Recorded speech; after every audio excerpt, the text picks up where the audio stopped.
this year.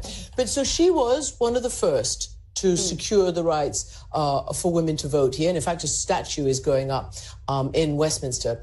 When it comes to women around the world, Rosna Begum, and your speciality is in North Africa and the Middle East, obviously lagging way behind, not just the UK, but the rest of the world, essentially. How long is it going to take for those women even to approach 100 years ago? It's going to take a while, but actually in the last year, we've seen a series of reforms for women's rights in the region. You know, we had one after the other, and it's been amazing. And part of the reason why that's happened is because of female legislators. So we saw in the space of a month over the summer, Jordan, Tunisia, and Lebanon, who repealed provisions that had allowed rapists to escape prosecution if they married their victims. And that was helped in part by the female legislators there. But what about when we all sort of take as the sort of baseline Saudi Arabia?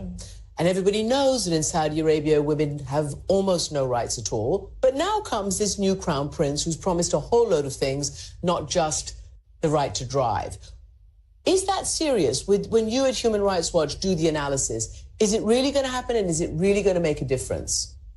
Well, a lot of the reforms we've seen so far have been as a result of women themselves. So the right to vote and stand for elections was two years ago, and that was before the Crown Prince was in place.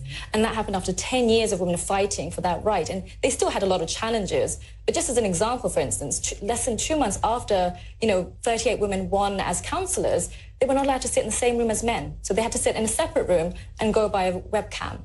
Now, yes, we have a Crown Prince who seems to be very modern and is advocating for changes, including for women's rights, but those changes are still very limited. So in April of this year, we saw April 2017, the King decreed that they would banish arbitrary restrictions on male guardianship systems. So he said that government agencies could no longer require male guardian consent if there are no rules around this anyway.